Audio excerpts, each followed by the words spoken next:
दुर्गा मंदिर सालेमेटा येथील दुर्गा मंदिर समोर अंदाजे 25 ते 30 ब्रास रेतीचा साठा पडून असल्याची माहिती प्राप्त झाली आहे। या रेतीचा साठा कशाकरता केला गेला आहे, कुणाच्या आशीर्वादाने रेती साठवण्यात आली आहे, या प्रश्नाचे उत्तर चौकशी अंती बाहेर येणार आहे। नागपूर जिल्ह्यात रेती चोरी, मुरुम चोरी, माती चोरीचे प्रमाण मोठ्या प्रमाणात वाढले असून महसूल विभाग डोळे मिटून गप्प बसल्याचं चित्र निदर्शनास येत आहे। सालेमेटा येथील पोलीस स्टेशन रितेश दुरुककर यांनी दिलेल्या माहितीप्रमाणे ग्रामपंचायत सालेमेटाचे सदस्य महेंद्र दिवटे यांनी घरकुल लाभार्थ्यांना बांधकामासाठी तहसील कार्यालयाकडून जारी रॉयल्टीनुसार ट्रकने 25 ब्रास रेती आणण्यात आली आहे।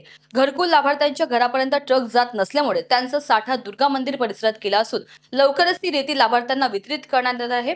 सदर रेतीची रॉयल्टी त्यांच्याकडे उपलब्ध असून चौकशी अधिकारी यांना ग्रामपंचायत सदस्य महेंद्र दिवटे यांनी दाखवली आहे। एवढा मोठा साठा असून लाभार्थी कोणताही समोर का येत नाही। महसूल प्रशासन करीत असलेल्या चौकशी सत्य लवकरच बाहेर येणार असून नागरिकांचे या प्रकरणाकडे लक्ष लागलेले आहे। माझे नाव रितेश दुरुककर, पोलीस पाटील सालेमेटा। सदर रेती अंदाजे सांगितल्याप्रमाणे ग्रामपंचायत सदस्य महेंद्र दिवटे यांनी काल सांगितल्याप्रमाणे सदर रेती हे 25 ब्रास आहे त्यांच्या सांगितल्याप्रमाणे। आणि सदर रेतीची चौकशी करण्याकरता काल अरोली पोलीस स्टेशन अंतर्गत एक टीम आलेली होती आणि त्यांना ग्रामपंचायत सदस्य महेंद्र दिवटे यांनी सांगितले की सदर रेती हे घरकुल बांधकामासाठी जे लाभार्थी असतात, ज्यांना तहसील कार्यालयाकडून ज्या रॉयल्टी मिळतात, त्या रॉयल्टी अंतर्गत हे रेती आणल्या गेलेली आहे। आणि त्यांनी सदर रॉयल्टी हे मोबाईलवर सदर टीमला दाखवली आणि दाखवल्याच्या नंतरमध्ये जे पोलीस विभाग आहे, टीम आहे, त्यांनी सांगितले की जोपर्यंत सदर रेतीची संपूर्ण चौकशी होणार नाही तोपर्यंत रेतीची वाहतूक करण्यात येऊ नये किंवा रेती कुठेही हलवू नये। त्यानंतर संध्याकाळी माननीय तलाठी मॅडम साजा क्रमांक 42 महादुला यांनीसुद्धा स्पॉट पंचनामा केला आणि स्पॉट पंचनामा केल्याच्या नंतर त्यांनी आपला अहवाल वरिष्ठांकडे पाठवलेला आहे। सदर रेती हे ग्रामपंचायत सदस्य जे महेंद्र दिवटे आहे किंवा ग्रामपंचायत विभागातले जे कोणी पदाधिकारी आहे, त्यांनी हे सांगितले की सदर रेती हे ग्रामपंचायत अंतर्गत जे घरकुल आहे त्या घरकुलच्या लाभार्थ्यांना जे विनामूल्य रॉयल्टी अंतर्गत जे रेती मिळते ते रेती आहे असे त्यांच्याकडून कळलेले आहे।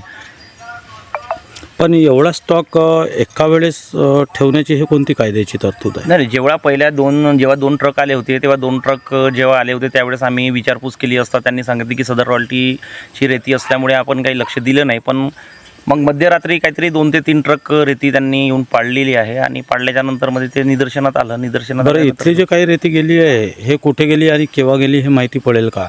कमीत कमी इथं 2 ते 3 ब्रास रेती किंवा 5 ब्रासच्या जवळपास इथून गेलेली दिसते, म्हणजे इथं जो लागलेला आहे ढिगारे याच्यानुसार। आता साहेब, या संदर्भात काही सांगता येणार नाही की जर ग्रामपंचायत जर बोलत आहे की हे घरकुल लाभार्थ्यांची रेती आहे तर सदर रेती जर कोणी गेली असेल तर ते लाभार्थ्यांकडेच गेली असेल, याची चौकशी अंती कळेल। पण लाभार्थ्याच्या घरी न पडता हे या ठिकाणी व सार्वजनिक ठिकाणी लावारिससारखी पडलेली आहे, याबद्दल आपण काय सांगू इच्छिता? आता ग्रामपंचायत अंतर्गत जे सांगत आहेत की गावामध्ये ट्रक जात नसल्यामुळे, लाभार्थ्यांच्या घरापर्यंत ट्रक जात नसल्यामुळे आणि जे रॉयल्टीची रेती जे येत आहे ते ट्रक नाहीत असल्यामुळे, ते ट्रक त्यांच्या घरापर्यंत जात नसल्यामुळे हे जे खुला मैदान आहे दुर्गा मंदिर इथला, तर त्या खुला मैदानामध्ये टाकल्याची प्राथमिक माहिती हे ग्रामपंचायततर्फे देण्यात आली आहे। ग्रामपंचायत सदस्य याबद्दल तुम्हाला काय वाटते का याची चौकशी योग्य होईल का? आता हे वरिष्ठ चौकशी करत आहे का? पोलीस टीम येऊन काल चौकशी करून गेली आहे। त्यानंतर माननीय तलाठी मॅडम यांनी त्याला मोका चौकशी पंचनामा तयार करून त्यांनी त्यांना पुढील योग्य चौकशी करता का महानिर्णयकर्ता गौरी गणेश बोरकर, नागपूर।